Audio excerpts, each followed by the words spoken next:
Hello, you beautiful nerds. Welcome to Drunk Banthas Podcast, where we talk about sci-fi, fantasy, horror, and all of the popular art that we love. Also, we do it drunk. I'm joined, as always, by my brother Bill. How you doing? I'm doing okay. My name is Alex, and the wait is over. Yes, Lord! The Batman, new film helmed by Matt Reeves, has hit the theaters, and it has opened to pretty favorable reviews. Metacritic has a critic rating of 72 out of 100, user rating of 8.4 out of 10, so it seems like the fans like a little bit more. I don't even know what that means. I would say, as Jeffrey Wright, I just want to say, well, thank you for having me on the Drunk Banthas podcast, and I just want to say, I love you guys. You guys are cool, man. Y'all are cool. Man, I would love to have a conversation with Jeffrey Wright. He seems like I've seen a bunch of interviews with him, like for the Batman. He seems awkward in the same way that I am. He's like, hey, man, look, like, I just like having fun, man. Yeah. Hey, they called me up, and hey, I just show up and I just do the lines, man. Everybody asks me, why do you sound so cool when you're performing? I just whisper, man. Hey, that's just me. I get scared and I whisper, and it works. People like it. Yeah, iconic voice, Jeffrey Wright. Yeah, man. Just throwing his blessings all over this movie. Yeah, he actually looked like animated series Jim Gordon. Like he looked. Yeah, he did. Like with the mustache, it was shaped up like the perfect amount of shape up. It was crazy. His hair was like bopped on the, because he bald, so they put a they put a nice hairpiece on him. Shout out to the wardrobe and makeup. Y'all did some shit in this. Because we're gonna get into all the wardrobes. Before we get into too many praises, what were your like initial thoughts on the movie? What like it? Thumbs up, thumbs down. We're not gonna get into rankings now because we're gonna do that later. As the viewers know, I have no faith in DC's properties, so especially in movies. Same. I said viewers, but it's listeners. Y'all are listening. Thanks for listening. Yeah, thanks for listening and viewing this static animated picture of us talking. By the way, I'm the red guy, and he's the blue guy. I'm the blue guy. And so together, we are red and blue both guy. Pills in the Matrix. Yeah. If you take both pills in the Matrix, you'll turn into a crackhead. And you wake up homeless. That's a fact. But enough about the Matrix. I loved the movie. I loved the Batman. But like I said, I went into it with zero expectations. I think a lot of people are going into it with very high expectations because I feel like people who don't like it, they just went in with like this idea that Robert Pattinson was going to change life for Batman fans. But I'll tell you one thing I took from the whole movie. The most important thing I took from the whole movie. What's that? It's that I'm in at least as good a shape as Robert Pattinson. Yeah, very famously, he didn't work out like crazy for this film. I think way before the movie came out, and there was a lot of criticism about this too online. About he was saying that he didn't do the crazy workout regimen that a lot of superheroes go through, superhero actors go through. But I mean, I appreciated it because like though he didn't like look like The Rock. I just felt better about him as a person and his well-being. Well, he meant that he wasn't going to take steroids. That's what he meant. That's what he's saying. But he didn't have to do that. He could at least just like got some abs going or something. Yeah, he was fit. He definitely didn't have like a... Yeah, he was like, I ride my bike for 7 miles a day fit. But he wasn't like... Yeah, he wasn't like superhero physique fit. It wasn't like, I take hits in the stomach. Right. Fit, or like, I fall off of buildings and get hit by buses fit. Yeah. Like that kind of shit. Not that kind of shit. So anyway, I just was like, I wasn't mad at it. I was like, yeah, but I also was like, this little ass ain't pushing that big ass table. Look at his little bitty back. My back bigger than his back. Now hold up now. I could have been Batman now. Maybe he's wiry like a man. I'm trying to think that there was somebody I had in my head and it just went away. But we can come back to it. For some reason, Tommy Davis is the only person that pops in my head. Tommy Davis for Ace Ventura. Yeah. But same. I loved this movie. I thought that it looked really great. Tommy Davis. I'm sorry, Tommy Davis. This is fucking stupid, man. That's stupid. Yeah, love this movie. But yeah, I loved it. I thought. Let's start from the beginning. The story was really interesting. They open up. Yeah, I really liked the opening. Now it's funny because like the voiceover. Yeah, it had from the very beginning you could tell that they were trying to have a throwback to like noir film. And Matt Reeves had said this in interviews, like how he wanted to feel sort of like a hard-boiled detective movie. And there's a lot of that in here, but with this opening voiceover, it would definitely nail that home. I felt like it was more of a callback to the internal monologue that you read when you're reading the comic books. Yeah. Because that's how it really is. And no comic book movie with Batman in it has taken that and ran with it. Yeah, it was definitely a very it's funny, like with all of that, like those nods to the comic. One thing I was disappointed by, but not like disappointed, when he didn't call it his war journal like he does in the comics. I was expecting it. Maybe he's not calling it that yet. Yeah, maybe he's not calling it that because he doesn't call it a war. He doesn't say he's fighting a war in right. this movie. So maybe he's not feeling like it is a war yet. Maybe he's just feeling like he can change the city because he hasn't yet come to grips with what ways that he can change the city as Bruce Wayne. Right. And which I thought was a really interesting aspect of this show. Of this movie is that he's still learning how to be Bruce Wayne and how to be both, because he's not a great detective in this movie. Not the detective that we are familiar with. Yeah, but good detective. I will say that he's the best live action detective Batman that we've seen because he does a lot more actual investigating. Yeah, they actually did that. Yeah, I appreciated that a lot. But now don't be sleeping on your boy Christian Bale.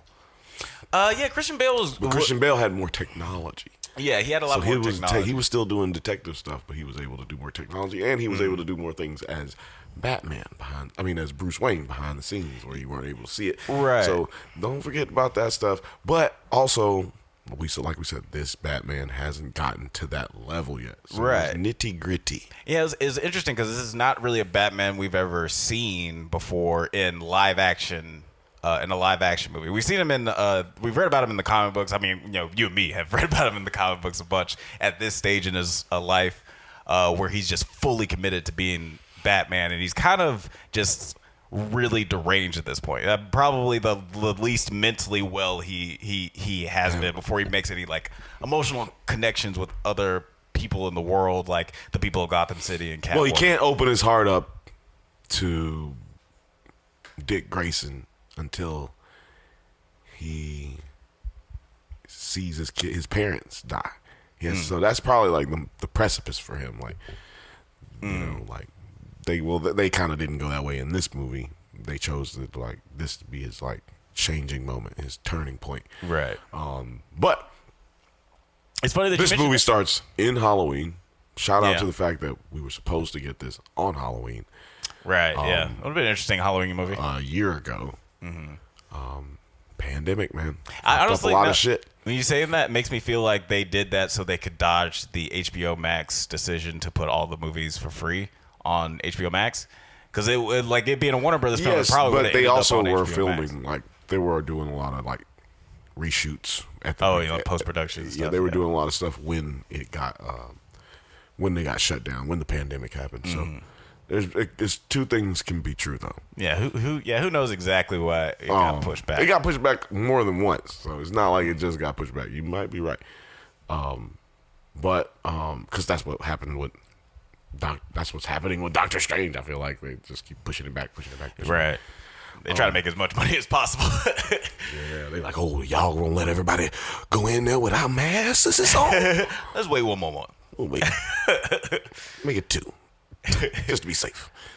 So yeah, it's Halloween. We're going from the fucking comic book to Long Halloween.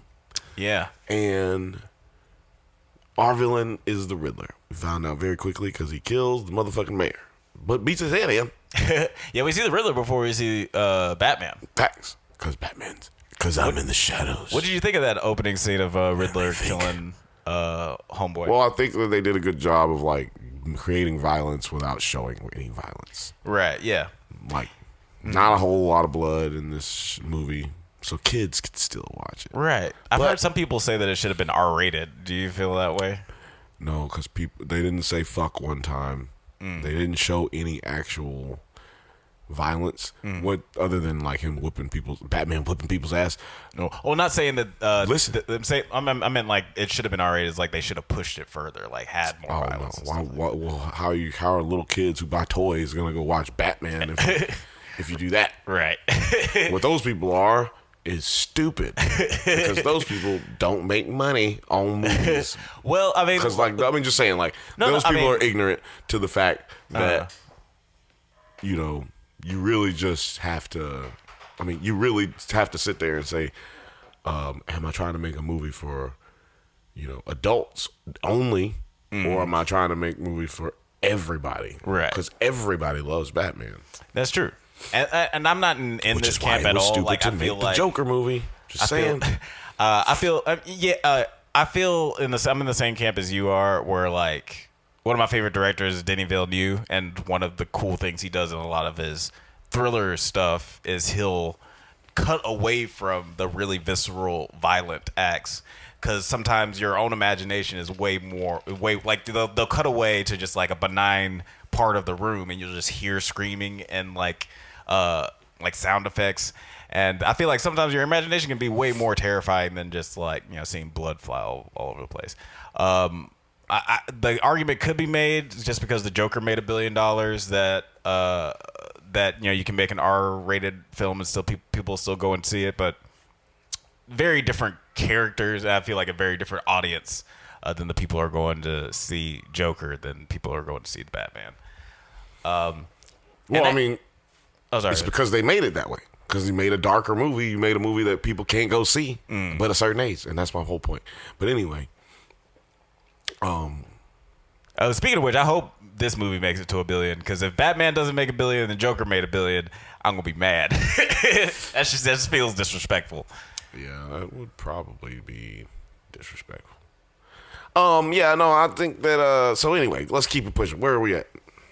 Where are we at in the movie? I forgot what I just was saying.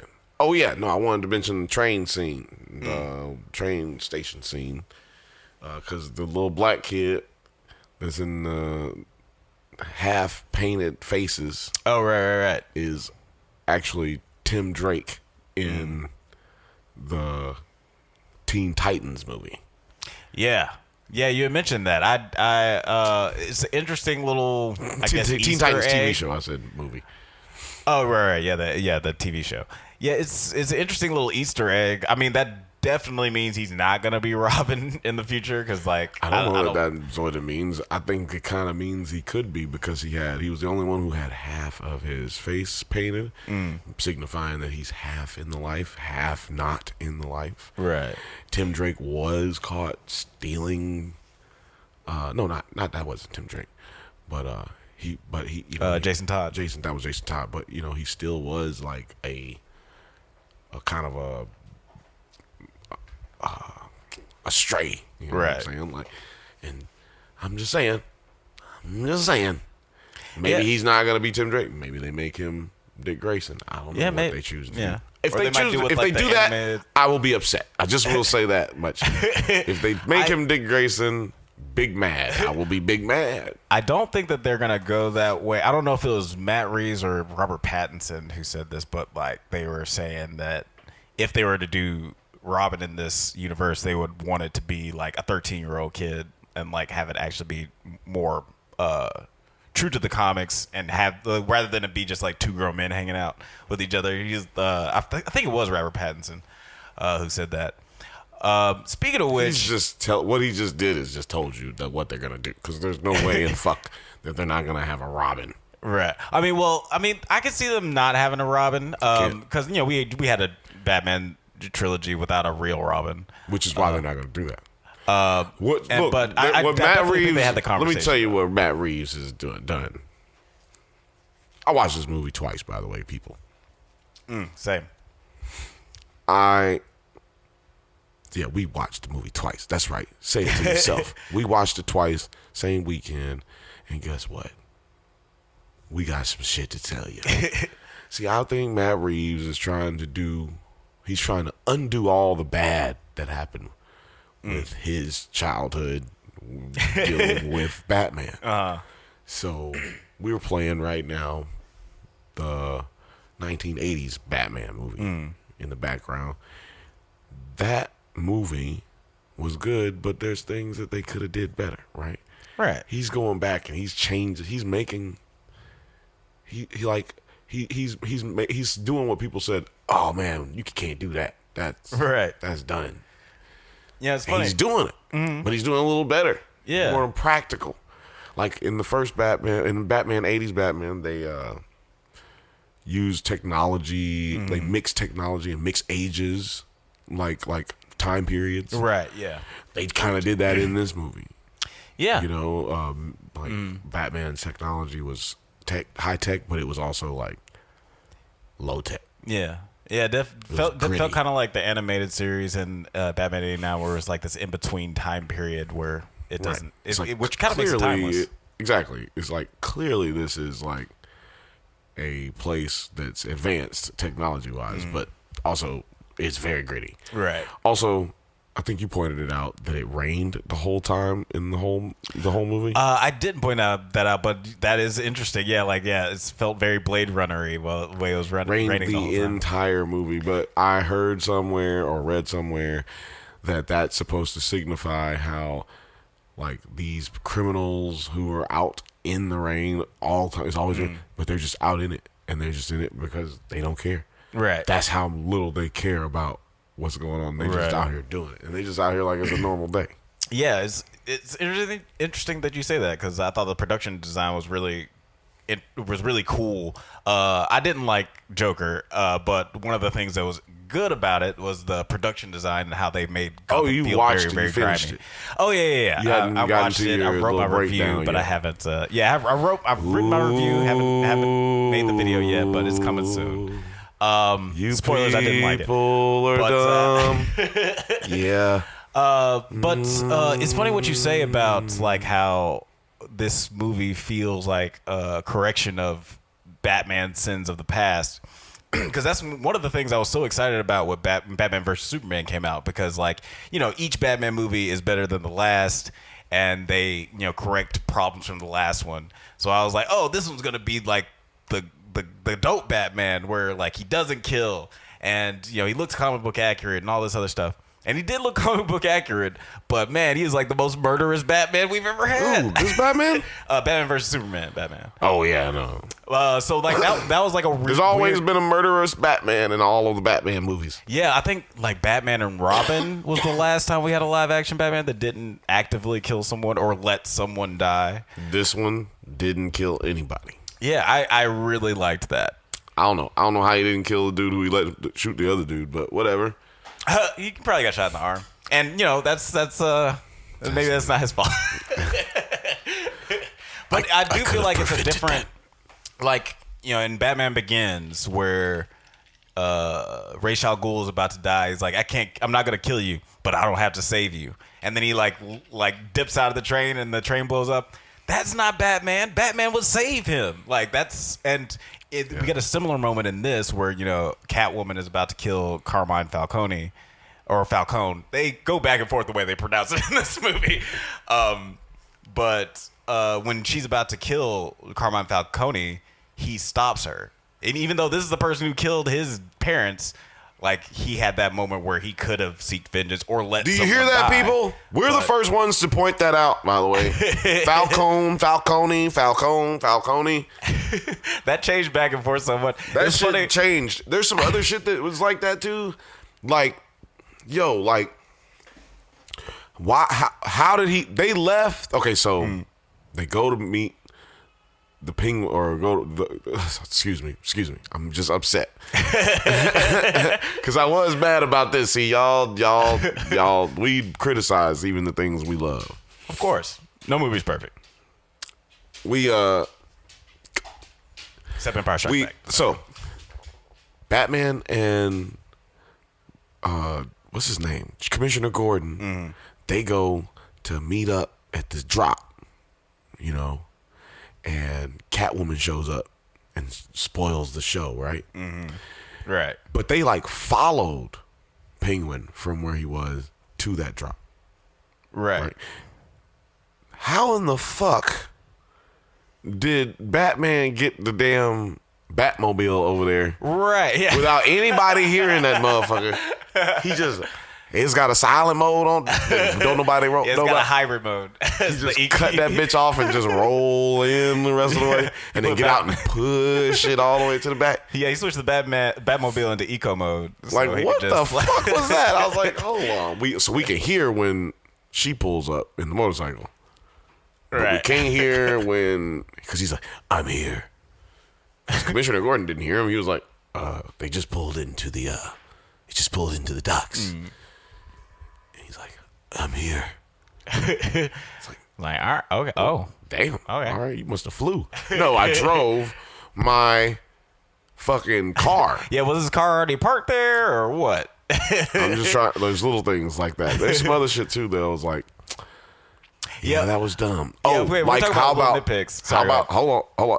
Another one. This might be I might be taking the words right out of your mouth. No, go ahead. But how does Falcone have a relationship with her, but not a relationship with her? Like, at the beginning of the movie, they make it seem like, okay, he knows that's his daughter. Right. Because she's like, oh, he's like being all physical with her. And right, yeah. But then, yeah, like that's how they justify, like, oh no, that's not weird because that's his daughter, and that's why, because he knows, right? Because he maybe mentions like we have a relationship, but we don't have a relationship, right? And then later on, you see him, and she's like, "This is for Mama Kyle or whatever. I don't know the bitch's name, right?" But she's like, "This is for my mom," and he's like, "Oh shit! Like, I didn't know you was my daughter." Like, wait a minute, right? Wait a minute. So it's just weird. So what actually was going on when he was all touchy on her? So she was just fucking her daddy to get into the. Yeah, like even if well, and like, why was he so nice with her? Why was he so trusting with her? Why was he giving a fuck about this bitch at all if she's not sucking his dick? Yeah, like it was very, very weird. Like it made it seem like they were fucking his daughter. Well, I don't think that's the case. I think it's just why bad editing. Was she? This is bad editing. It's bad. I choose to believe that rather than Catwoman decide that she's bad gonna fuck writing, her dad for bad years. editing, like bad writing and bad editing, because they had to say those words. They didn't. Somebody wrote that for somebody to say. Yeah, I feel like there might have been some like a scene on the cutting room floor where like that ending scene where he does realize he does know that that's his daughter, and they just like rewrote it and forgot about that part at the beginning because like it is very weird. That's what happens when you write a fucking 3-hour movie. It's a lot to edit, man. It's a lot to forget. There's a lot to end up fucking forgetting, boy. I'm telling you, I was like, now wait a minute now. How the hell she don't know? How the hell he know? And now he don't know, and she don't. Now, what the fuck? As long as we're getting nitpicks out of the way, there's just one nitpick that I did have. So like, we have this really admittedly great scene after Batman gets knocked out from the explosion at the funeral, and he wakes up in the police station, and there's like this just boiling tension with all the cops and the Batman, and then he makes his escape with help of Jim Gordon, but Jim makes it seem like he got away on his own. And then like 30 minutes later, he goes and turns on the bat signal, and nobody thinks that this is weird. Like they meet at the bat signal later, like a half hour later. Hey. And then, because I'm sure everybody knows that we're not going where he's turning. We're not going to go look for him either. Right? Like I'm sure either these are the worst cops in the world, or they. Well, they've definitely went through the whole fucking scene where he goes in to see the mayor's body, all fucked up. Which I love. That was like scene. A whole display of how terrible of cops they are. Y'all missing all the evidence. Yeah, the little Asian lady was taking a picture. She was following. She said, I'm gonna follow him. Right, he's like, oh, he looked at that. That must be important. Took a picture. What are you looking at? That whole scene, because they did so much good storytelling or character building without like any real dialogue. You learn a lot about how smart Batman is, how intimidating he is, and how he's like the smartest detective in the room. Like you said, he's way better at everyone's job. Let me tell you something, man. Matt Reeves can say what he wants to. Oh, I was watching whatever that fucking movie Robert Pattinson was in. And he can say, oh, Good Time. Oh, I was inspired by all this other bullshit. I know what you was doing, nigga. You lying. First of all, he lying about all lying that. About what? About like watching Good Time. All these. Pattinson? Why is he doing? He's lying about all that. I'm gonna tell you what he ended up doing. He likes Robert Pattinson. Okay, he wanted to. That's fine. This nigga, he played too much goddamn Arkham. There's Batman. Definitely a lot of... He played the Batman video games, the ones that recently came out, and he was just like, "Yes, I'm gonna do this. I'm gonna have Riddler make Batman go find all of his question marks all around the city." Yeah. All the little side missions from Arkham. Side missions. I did like the riddles, and I did like the mystery unfolding aspect of the movie. It felt like Matt Reeves was doing his best David Fincher impression. Like he was this looked like visually and felt a lot like Seven. Where he said he was inspired by Seven, but I don't believe him. He said that's what I'm saying. Like I don't believe none of that, nigga. You was playing Arkham, nigga. Quit lying. You was playing Arkham. There's definitely some Arkham influence, and I've heard even some of the shots, like that scene that you like so much, where the mayor's dead. That's all straight out of the comic book. I mean, out of the video game. Uncovering certain items off of his body, looking at zooming in, like how he looks at all the evidence, using certain things to see the evidence. Like, it's definitely that was all straight out of that. Yeah, definitely very influenced by it. And the way it was shot, the way they follow his shot, they follow Batman in a way that's like a view of us, like almost like we're walking right behind him. Right, we're walking with Batman. Yeah, you know what I'm saying? It's fucking stolen right out. Like a lot of the shots are just straight up shots that are like mirror. Yeah, I've heard other people say that like there's a lot of Arkham influence. I've only played like 2 of those games out of the 16 or whatever that they have. Was it like 4? I don't know. I just played 1. Yeah, I played the first one. I 2. played Arkham Origins. Orkham? What am I saying? What you talking about? But speaking of Arkham, I did really like how they delved into the backstory of Thomas the Waynes and Martha Wayne. And the Arkhams. Because we forget, I mean, like, I haven't read that Arkham Asylum comic book in years, but I forget that Martha Wayne is an Arkham. Like that's her maiden name or whatever, and those are like the Martha Wayne. Those people are like the richest. They're like the Rockefellers and the I don't know how much for Kennedys of the time. what does he say? How much for your blind little eye? Yeah, I liked how they delved into that like sordid history of the past, but also it didn't fully tarnish Thomas Wayne's image, because Bruce Wayne still needs to see his dad as like this bastion of hope and morality to keep doing what he's doing. My father was an angel. Oh, what did you think of Paul Dano's performance, by the way? Because you touched on it a little bit earlier with his like as the Riddler. If you don't know Paul Dano's, he He had a wonderful performance in a little movie called There Will Be Blood, in which he played his brother Eli, and he also played himself, his other brother, his brother. I think that dude's weird in real life. He gives off some very quirky fucking like. Yeah. I actually. Like, he gives off a very weird, like, I touch girls in the bathroom, like when. Yeah, he's definitely been typecast his entire career as the weird guy, and like when he was younger, he was typecast as like the nerdy kid, and now as he's older, he's typecast as like the rapey kid. And he's definitely like, you know, sort of an odd duck, because like he had this interview where he's talking about Batman.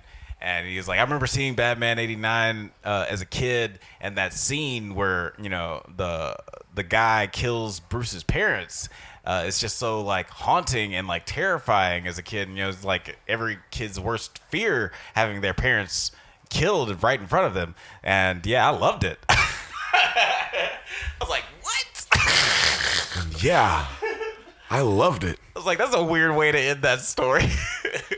Yeah, he was weird. He was very, very weird. Yeah, I liked his performance. I liked what he did with the videos. I mean, with the voice like the I will change and I will go up here and I will say weird things. Yeah, it was very like I did feel like it took away from his performance a little bit to have his face covered. Which is why I think you get the best scene when he's opposite Robert Pattinson. That's why he did that. He played that shit up, boy. He knocked that shit out the park. Yeah, but he was like you said, he did a lot. He was doing a lot with his voice. He always does a lot because with his voice. Of that change. Fucking hate him. By the way, I don't hate him. He's just an upsetting. I wouldn't be able to talk to him at a bar. It just upsets me. His face. While we're talking about the actors, let's go down the list. Fucking Colin Farrell as Penguin. What did you think of him? Yeah, you know, whatever. Who the fuck you? Who are you to think of? Let me tell you. I thought that he was amazing. You know? Hey, what are you gonna do? Hey. Yeah, Colin Farrell comes in. He thought, hey, put on some pound of makeup. You ask him to read these lines. Hey, I read these, read that. Hey, come in, I know that. Put on this nose. Hey, I'm a guy now. Gotham City, you know, raised. Yeah, I'm still waiting for an interview where somebody explains why he had to have all that goddamn makeup on. Yeah, like what was the chicken? Because the closest thing I've gotten to is Colin Farrell saying that like after he was cast, you know, he's reading the script and he was like, I don't really know how I'm gonna play this guy. Like I don't know how I'm gonna be able to embody this character. And then like Matt Reeves and the costuming people or makeup people showed him like the concept art for Penguin. He's like, oh, dope. This is what I'm gonna look like. Great. I'm for it. But the question still has to be asked, like, why not just cast an ugly fat guy? I'm sure there's some ugly fat guys out there who are really good at acting. Hey, you think these fucking guys are gonna do what I did? You think those fucking guys gonna fucking do what I did? Colin Farrell's, I'm Colin Farrell, man. To Colin Farrell's credit, he's an incredible actor. I'm a big fan of.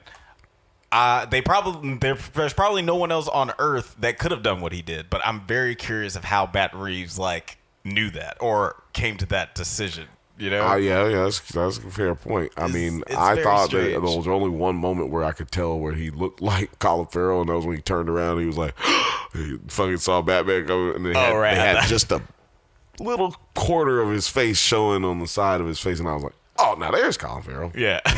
I liked him a lot. He was pretty much the comic relief for this movie, because this might be the least joyful Batman movie ever. This is like the most joyless Batman movie ever. Less like the least amount of jokes, taken very, very seriously. But every time Penguin's in the room, it's kind of funny. Like, yeah, He was hilarious. When they were showing him like the murder photos. It's okay. Hey, what are you showing me? What are you showing me? I love that. Get that out of here! This guy. I thought he was disgusting. I thought he was incredible. What are you doing?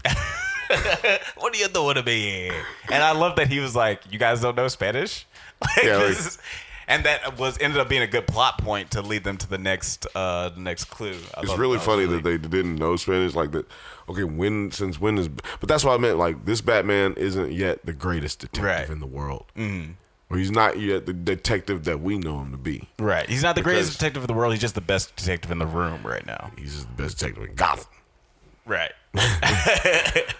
The best detective in the United States. Yeah. You know what I'm saying? Like, but yeah, he's like missing things like that. You know, he missed the what's that shit? The carpet tool. The tugger. Oh yeah. The tucker. Yeah, the tucker. Yeah, he missed that. Batman wouldn't have never missed that. I bet you after that, see what they don't show you is Batman. After that, he goes after the end of this movie. This is what should have been the end credits instead of what they actually did. This is what should have been the end credits. Batman goes to like every fucking carpenter store in the fucking world and has all the shit delivered to his house. He got the Batcave. He's like, okay, this is a tucker. This is a roller. A roller. This is a shimmy, and a swivel. Yeah, I do feel like one of the many things about this movie that it does really well is that showing that Batman, he's in his mid-20s, he's still learning a lot of shit, but he actually learns when he comes upon a problem like that. It's to be assumed that he would never make a problem like that again because he's learning from all these mistakes, including like just learning how to be a hero, which we get into like toward the end. But before we get into the end, I'm very curious what you think of Zoe Kravitz as Selena Kyle and their relation, like Selena Kyle and Batman's relationship together. Do you feel like they had good chemistry? Do you feel like she had a good performance? Well, I think she did amazing. She didn't overdo it. She didn't underdo it. I felt like she was like trying to do a little Halle Berry impersonation too, just a little bit at certain points. She did a lot of great jobs. She did a really good job. She did her own stunts for a lot of those. Those fight scenes. Fight scenes, yeah. So I think she did an amazing job. She should be the one getting a television series for her character. I heard they're getting rid of the Gotham PD. Oh, they're getting rid of that one. That's scrap. They should. I mean, as much as I loved Colin Farrell as the Penguin, they should scrap that shit too. Because what it's gonna be is it's gonna be a lead into the next movie. Maybe, but I also no, it's not. Maybe what's gonna happen is they got to show the Penguin's rise. Now the Penguin is going to be the one who's taking over the city, and because of the power vacuum. Yeah, I mean, so you're gonna see. I'm sure that'll be good, and it might be like Peacemaker, where I was just like, meh, and then when it comes out, it's actually really great. But as of now, it's not a story I'm interested in seeing. But Colin Farrell's great, and I agree with you. Zoe Kravitz was really, really good.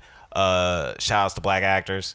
It was really cool to see Hollywood not shy away from an interracial relationship in a like main story. Obviously, very famously, Disney had a plan for interracial relationship between Finn and Rey. They even had it in the novelization for Force Awakens, and then they just nixed it because I guess they were just afraid of it, afraid of audience reaction, and also fucking sorry, just a little inside baseball. Hitch, when the Will Smith movie Hitch. So apparently, when that movie came out, or when they were developing it, Will Smith was cast, and they were going to cast a black woman, but then they were like, "Oh, we can't have another black woman in this movie because then that'll be like, then it's a black movie." then they were going to cast a white woman, but then they were like, oh no, but we can't alienate the people who don't want to see an interracial relationship. So then they landed on Eva Mendes because it's like, oh, she's brown. It's not a black movie, and it's not gonna upset our racist people. It's right in the middle where everybody's like, okay, which that's just befuddling, just the logic of Hollywood. But it was really good to see, just like them not shy away from an interracial. Apparently, she like didn't get casted in The Dark Knight or something like that because she was not The Dark Knight, but the last movie, whatever. She didn't get cast in that apparently because she was black.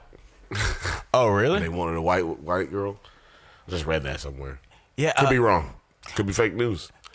I mean, no, that totally tracks because, like I said, Hollywood is Hollywood, so and it's even with now. Let me tell you something about Hollywood, darling. Even with solid Rip Taylor impersonation. Oh, that was my Paul Lynn. Oh, Paul Lynn? Yeah, you know, like he was Snagglepuss, but he also used to. Yeah, well, Snagglepuss is just Rip Taylor, is a cartoon Rip Taylor. But yeah, like damn. Oh yeah, even with Catwoman, it's very clear with the changing of it being like from Selena Kyle to I forget what her name was, like Patience Chance or some shit like that in that movie. Like they didn't even want to have a black woman associated with like the canon of Batman. Right. You know what I mean? So I was like, it's I just really like how more about it than I did. I didn't see it. Knew it was gonna be bad. Why would y'all all do that? Why did all y'all do that? Yeah, I watched it actually, I don't think I've ever seen that movie. I've just seen like comedic. You know what's funny? You know what? I have a theory, and you guys, you guys who are listening, let me tell you. Listen up very carefully. Hey, listen up. Listen. I don't believe that you really like the Joker. I believe there's a bunch of you who saw that everybody was like, oh, I loved it. And then you're like, oh, I gotta go see it. And then you went and saw it. You didn't like it, but you didn't want to come out and say, I didn't like it. The hype machine. And then you just like, I liked it. I love it. Mm-hmm. Did you really? Did you really like it? It's like people telling me they liked her. More like him. It was all about Joaquin Phoenix. Yeah, I haven't seen that movie. It's him. It's about him and a motherfucking computer. Well, so do you bring up Joker because you feel like this movie has any parallels to the Joker thematic? I just bring it up because I hate it. Anyway. Anyway, we're just gonna keep on going. What I did like about this movie is the wardrobe.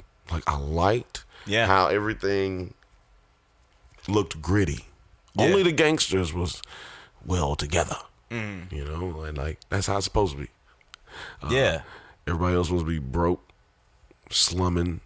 Even Selena Kyle's suit was like the leather and the strings, they weren't like finely put in there and stitched together. It was frayed at certain edges. Like she's worn this suit. This is a suit she wears. This is a thing she does. Right. Yeah. This is the work uniform. She didn't fall into a goddamn dumpster and fucking have cats lick her to death and then reborn somehow into a Catwoman. Yeah. That's never how she's been ever in her life. Yeah, it was a very practical way of introducing "quote unquote" Catwoman in the same way the Dark Knight. She's they introduced her as a cat burglar, and they even like more so than the Dark Knight because I dare like in the Dark Knight she never really becomes Catwoman. She has like little nods with the ears for the eye piece. She wasn't no Catwoman. And I loved Anne Hathaway in that role.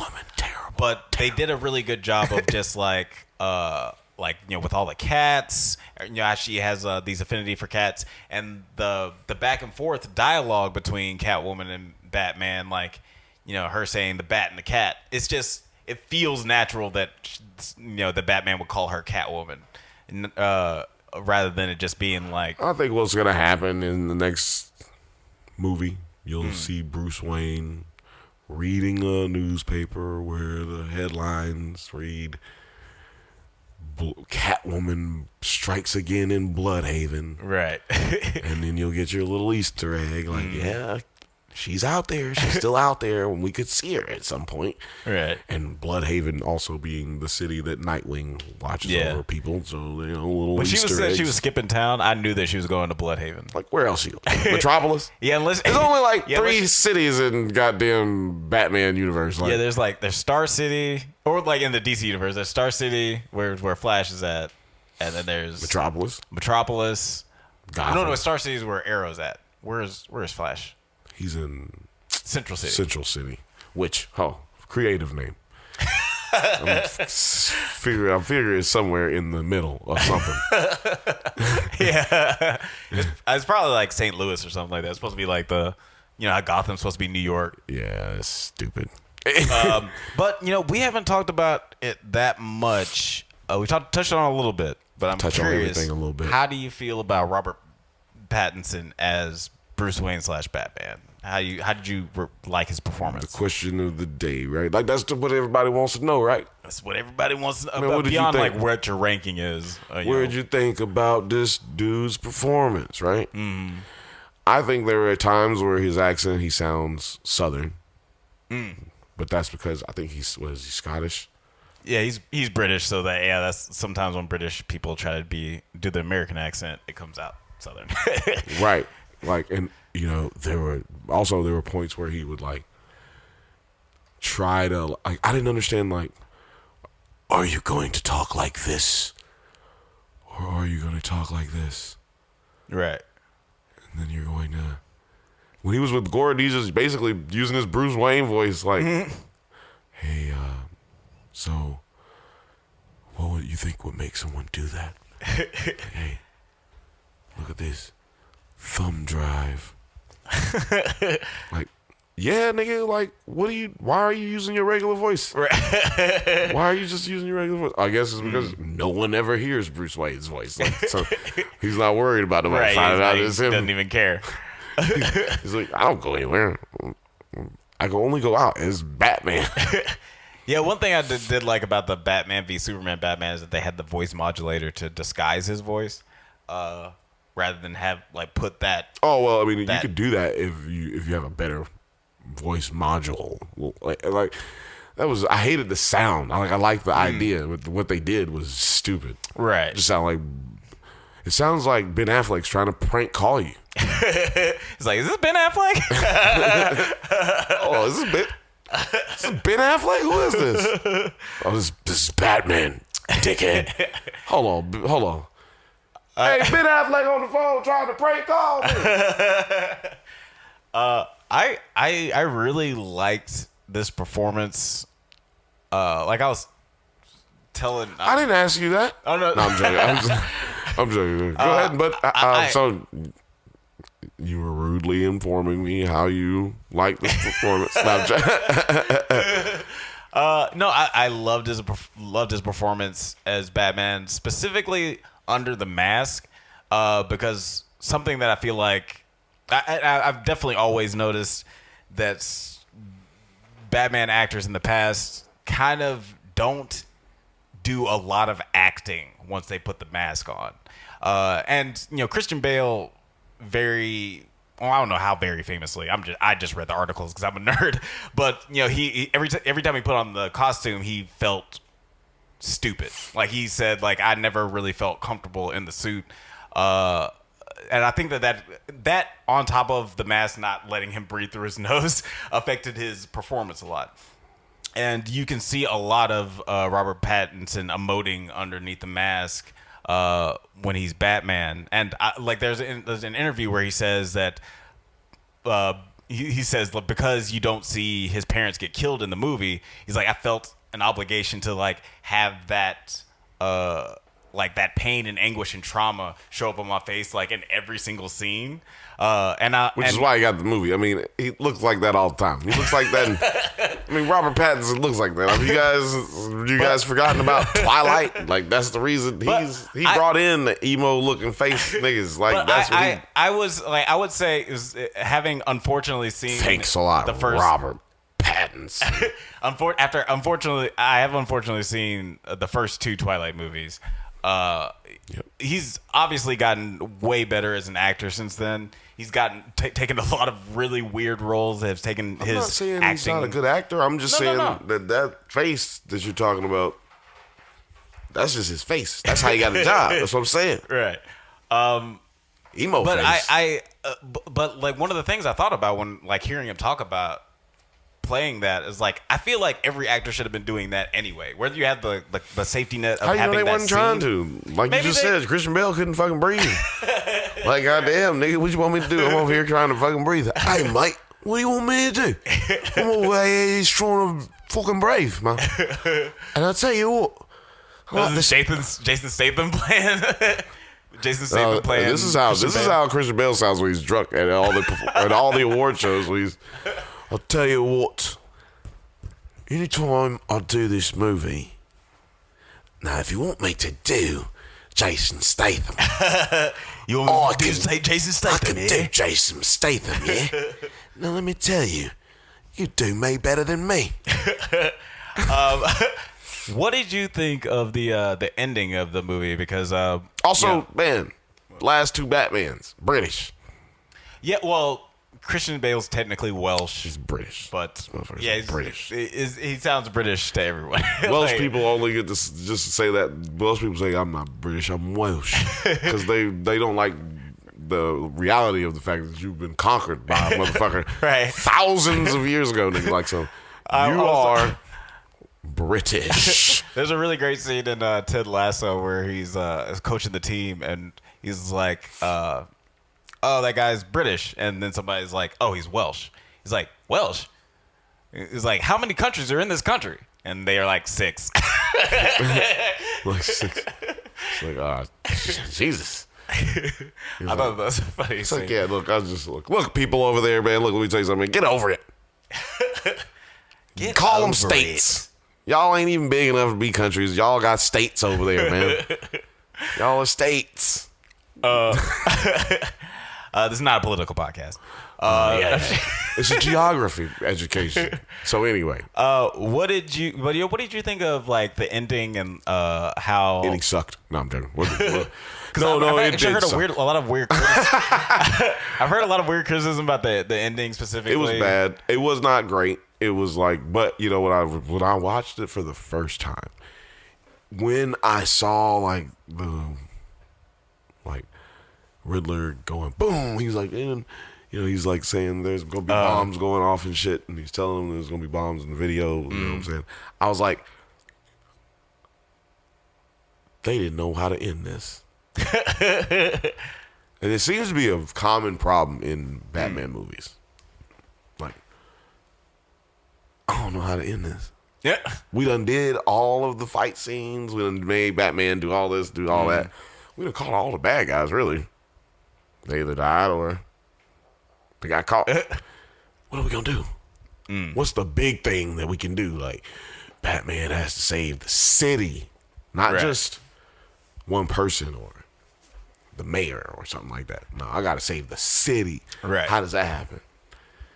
And they always kind of fuck it up, you know? It's kind of always kind of lame. At the end of all of the Christian Bale movies, it's always kind of just like, it's always great up until like that last 5-10 minutes. Like they don't wrap it up really well. Right. I feel like The Dark Knight did it probably the best with just like the decision of letting like the Gotham people themselves. What? The Gotham people themselves let the people of Gotham save themselves basically. Nah, man. See, people. Everybody's gonna disagree. See, I knew you were gonna say that. Everybody, put it in the comments, cause nigga, that's the worst ending of all Batman movies ever. That is the worst. Dark Knight is the worst. That is the worst one. That is the worst. That was proof. And you think that's a hot take from me saying that it's a good one? Yeah, no, all right. Yeah, because it's the worst one. Everybody on the internet is going to disagree with you. Okay, go look it up, because that one. I'm serious. That one is known as the worst ending in all of them because it's proof to what I'm saying. Is that they don't know how to end those movies. Like, it's very hard for them to just end the movie.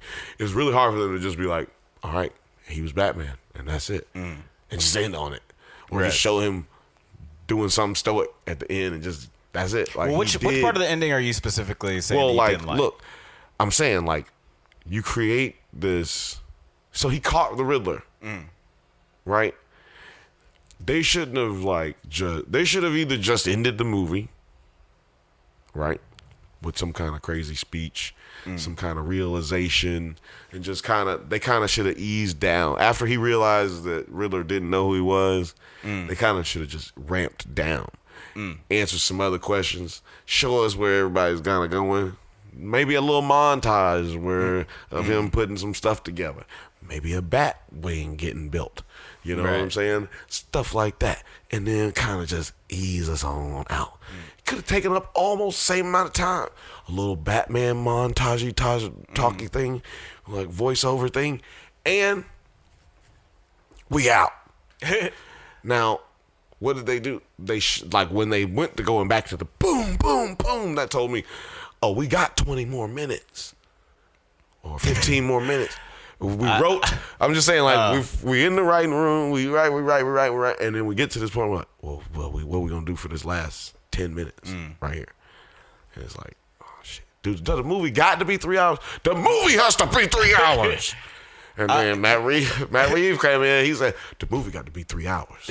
Y'all better fucking figure out something. And so then they go, okay, we'll go back. We'll back. And we write. Then they write all this fucking bomb shit where the levees are gonna break now. Right. And I'm like, come on, man, that was dumb. That was just because it just was like because what I thought as soon as I saw the levees break, I was like, Batman can't do nothing about that. That's something you do at the beginning of the movie or like in the middle of the movie, where it creates this other problem that within the problem, and then you introduce the Bat boat. You know what I'm saying? You know what I'm saying though? Like you don't. I feel that you don't just create this immense problem that cannot be solved and doesn't get solved. He just ends up being late. He ends up not saving the mayor. She gets shot anyway. Like, and it wasn't because of him showing up that she didn't die. Like, I don't know. I mean, maybe. I think that first to say I really liked the ending. Although I've heard a lot of the exact same criticisms of the ending as you have, because it does, like, the pacing of the movie, especially in the third act, is a little wonky, because it kind of feels like the movie is over by the time he catches Riddler. But I was personally thinking is like, well, he didn't catch the Riddler. The Riddler got caught because that's exactly what he told him to do. So I was like already expecting for like something else to happen. And especially at the end, which I'll get to a little bit later, I really, really liked it. I don't think that could have existed without this whole last third act craziness.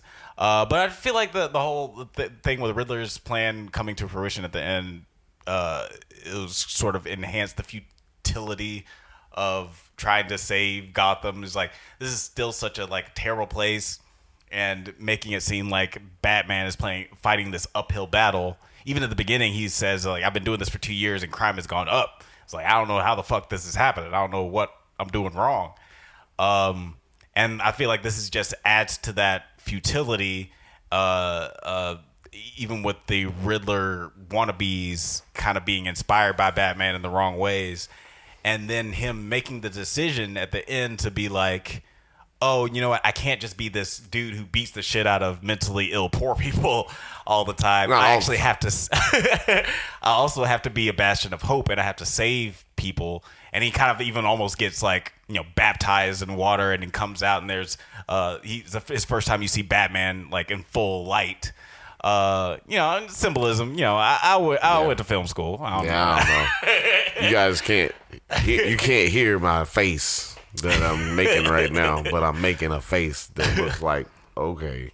But I thought all that was really good, especially the ending where he decides he has to be more than just like what he has been the whole movie, of just like this angry person who beats the shit out of people. It's like, I actually have to save people too. But it does call back him calling himself Vengeance. He's called Vengeance more than he's called Batman.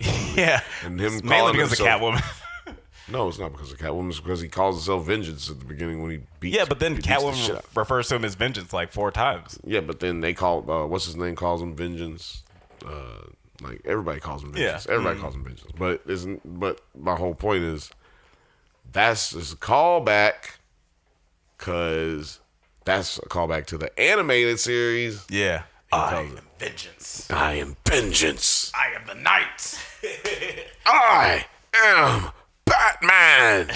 I need a motherfucking moment like that in real movie, like in the cinematic film. I think that's the closest you're gonna get because I feel like doing all three, like the whole motif, is a little too much for live action. Moments where he's like hype, where he is like super, like fucking like, like when he took the steroids. Oh my gosh! And do you think that's Venom? No, I don't think it's Venom. I think that it's green. I did see that it was like green and had a weird color. Before he meets Venom in the comic book, he gets addicted to steroids. Yeah, there's a storyline, where he gets addicted to the Venom. He keeps having to use it. And he's like, yeah, fucking, I love it. And he gets off of it, and then that's where Bane comes into play because Bane ends up finding a way to get it, and he ends up taking it because he like it.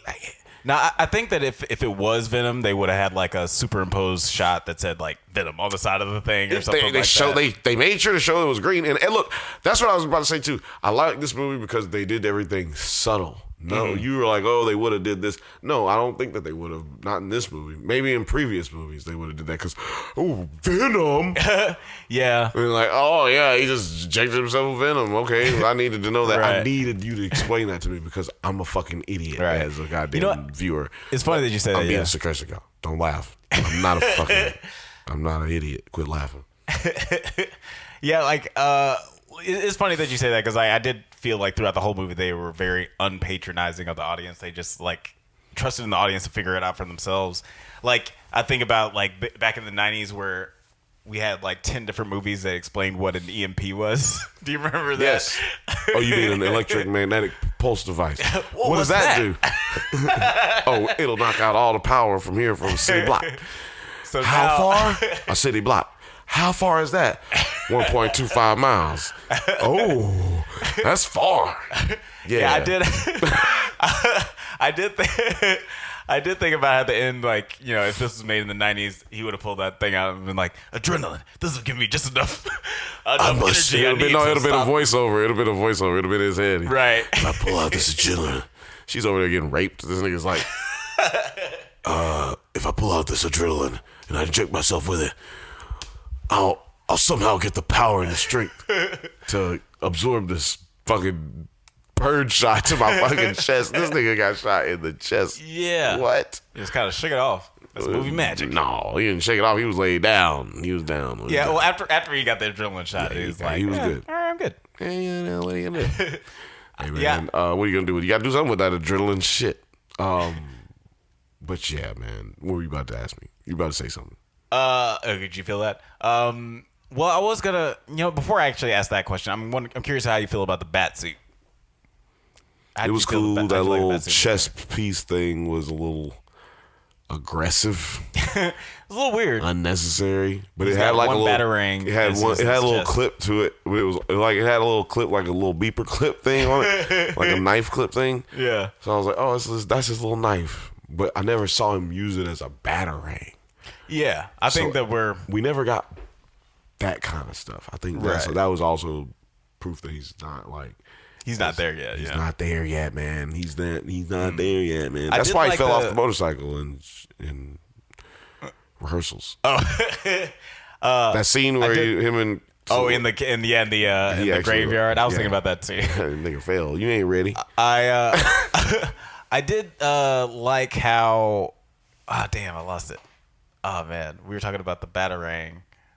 Yeah, you were talking about the suit in general. Damn. It was in his chest, and I didn't really like how it was in his chest, but, I mean, it was cool because, like, they didn't make that big of a deal of it. That's what I was talking about, subtleties. Everything was done subtle. Yeah. Like, he tore through the thing, and they made it a reason for me to see him put it in there.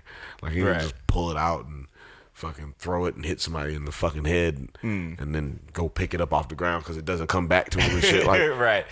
Yeah, it's like, because boomerangs don't work in that way where if you throw it at something and it hits something, it'll still come back to you. Let me just tell everybody out there in the science world, nothing works that way. But I did nothing. like how If you hit something in the head, someone in the head, that and that thing is going to the ground. I did like how there was like the moment where he was being overwhelmed by all the Riddler wannabes, and he puts the bat bomb on the fire extinguisher, and it like creates sort of a smoke bomb effect. And like I could sort of see him in the future being like, oh, that shit worked pretty well. I'm gonna have to make some smoke bombs. You know what I mean? Because he never used a smoke bomb, but like that was like the only time he used that to mask his space. So I thought that was like a nice nod to what might come in the future. And I feel like a lot of this movie was just like a nice nod to what happened in the future. A lot like the Spider-Man Homecoming trilogy, where we see him at the very end turn into like a semblance of the Spider-Man that we know and love. I feel like this Batman is still figuring out who he is, and though, like I said, this is not a Batman we see in the live action movies yet, I feel like he's getting to that stage. Like I feel like the very end, he gets a little bit more humanity. He cares a little bit more about his city and just about people in general, like personal connection, because he does have that connection with Catwoman that also helps him. Sorry, let me go back a little bit on Catwoman, because it made me think about how they delved into something that one of my friends Eric said once. Yeah. Say it, because I got a really important question. Okay. About like my friend Eric once says, like, Batman is really just this dude who beats the shit out of mentally ill people. Like he's this rich white dude who beats the shit out of mentally ill people. What's wrong with that? And I like that, Catwoman kind of sort of like her character shines a light on that. She's not just like the gray area of criminality or morality like she has always been in the comics, but she's shining a light on the fact that you yourself are very privileged and you have a weird way of looking at the world. Like he's 2 steps away from being vigilante in this movie, where he's just like shooting pot smokers in the face. Because he's like very, very dedicated on fighting the criminal element to the point where he doesn't understand the nuances of crime. That some people steal out of hunger, some people bend the rules because of their situation. Yeah, but I think in the comic books they explain that the Catwoman made him change the way he looks at the world. Yeah, and I think it was like some like what if comic or something like that. Like she dies, and he like goes crazy. Like he gets more dark because she dies. I think they're married in the comics now, if I'm not mistaken. But I haven't read the comics a lot since the New 52 stuff.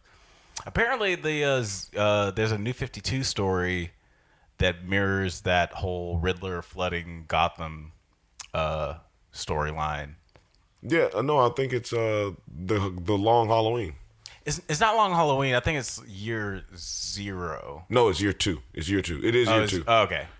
The Riddler, it's the Riddler though. Riddler does the same thing. Yeah, right. Floods the. Which I read the Long Halloween in preparation of this. I was surprised by how much like it feels like the Dark Knight is way more inspired by Long Halloween. It was. Than this movie is. It was inspired by Long Halloween. But they just didn't use the Riddler. Yeah, Long Halloween is like half year 1, or not year 1. It's half Long Halloween, like half.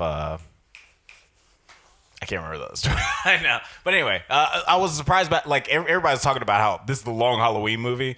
I was very surprised by how much The Dark Knight was more Long Halloween than this one is. Yeah, but anyway. I'm never surprised when I go see these movies because I bring all expectations down to 0. It's like when I go pick up a fucking Highlights magazine at 36 years old.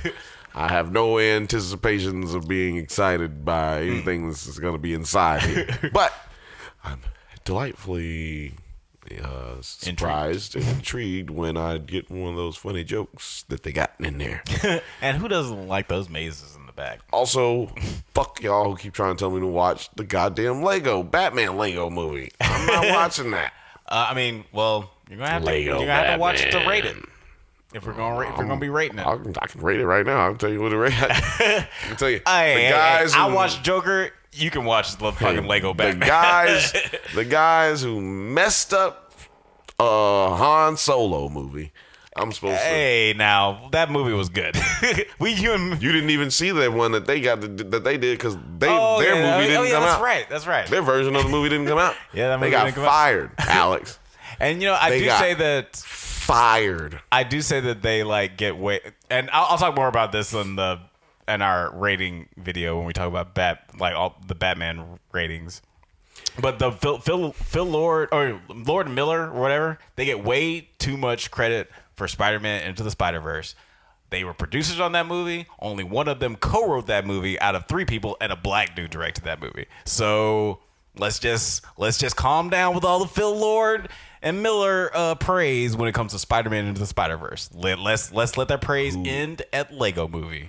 Thank you very much. I don't give. I'm off my soapbox. We shouldn't give him any praise for Lego Movie. Everybody should. Anybody who likes that movie, I still haven't seen. I mean, anyone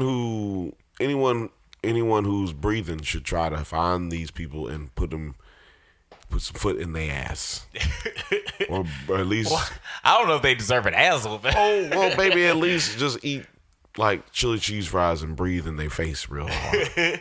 I don't think they've never done anything to me that feels like I should, do anything to them. I just think that they get way more praise than deserved.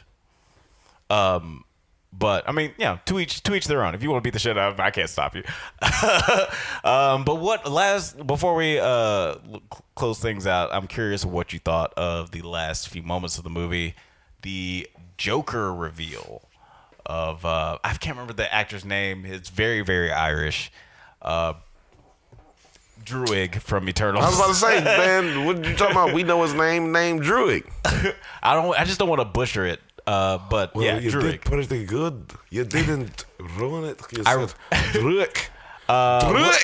What did you think of the last few minutes? That wasn't him. I wasn't doing an impersonation of him. That's my Scottish. I don't think I've heard his voice enough to even be able to do an impersonation.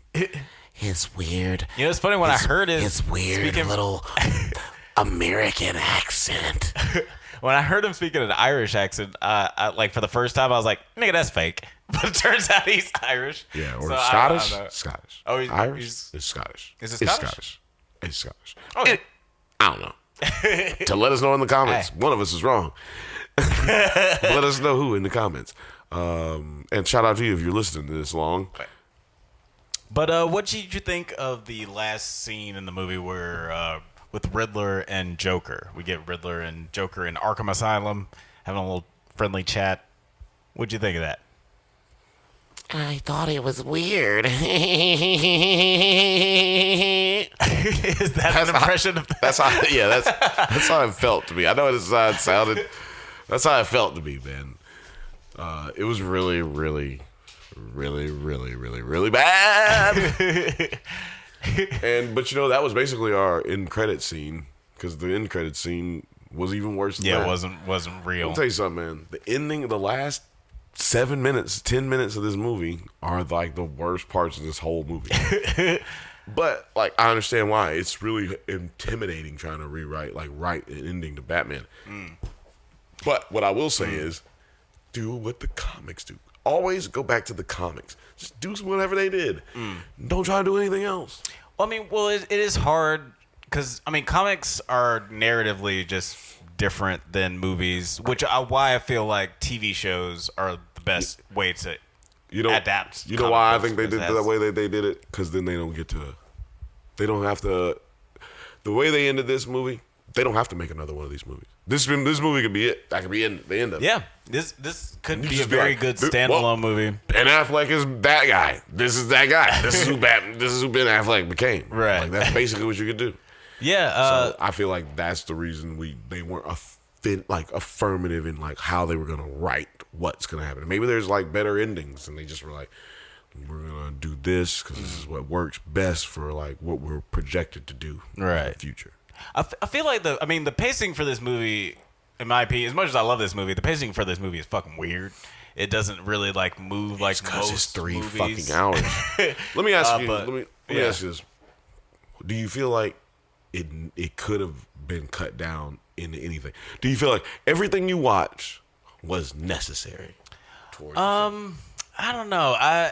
Necessary is a weird statement because I do appreciate, because like I said, Matt Reeves is very much trying to do film noir style, so he's like, everything is very slow paced. But I'm asking, what do you feel like could have been took out? If there could have been anything, do you feel like there could have been, like, if I take this out, it doesn't make any sense now, or if I take this out, if we could have just took this out, it would have still made sense? I mean, I don't know. In retrospect, I can't think of anything that could be taken out where the story still makes sense. I'm gonna tell you what could have been taken out. All right, what's that? The scene where, like, I understood. Look, it was conveyed well and it was a good shots, but like, I'm in the shadows. And they think that I'm in the shadows. Oh, the opening. And then I never get to see I fucking love me in the shadows. Because I'm in the shadows. That was one of... Okay, it was great. I said it was great, but they could have took that part out and just showed him come out of the shadows and whoop them niggas' ass. Right. And then going on to the next thing. Right. And we wouldn't have had this long to have to deal with that. I definitely hear what you're saying. And that's like, fair enough. That's like only like 3-4 minutes. Like, yeah. We only made the movie like... 3-4 minutes shorter, so I mean, right. Come on. But I feel like that plays into the more the like how the noir style of it and / horror style of it, where he's trying to build up anticipation. Like, I feel like each one of those scenes, you're expecting him to pop out, and that's like, it's part of the anticipation. Yeah, I understand. I said I liked the scene. Yeah. I said I appreciate everything about it, but nigga, we could not did that. Yeah, I'm still formulating my thoughts about. Still formulating my thoughts about the whole movie on the whole, and we're gonna have our podcast next week about the rankings. No way we're gonna be able to talk about this whole fucking movie in one podcast because it's fucking 3-hour movie. It's a very, very long movie. But overall, I loved it. You liked it? It's a good movie. Thanks for listening to Drunk Banthas podcast. We do this every once in a while, so go ahead and leave a like and subscribe so you can get updates on new episodes of the pod and new video essays from yours truly. Check us out on Twitter, IG, TikTok, all the internet things at Drunk Banthas. Until next time, stay safe, my little Batmians, and may the force be with you. Batmians.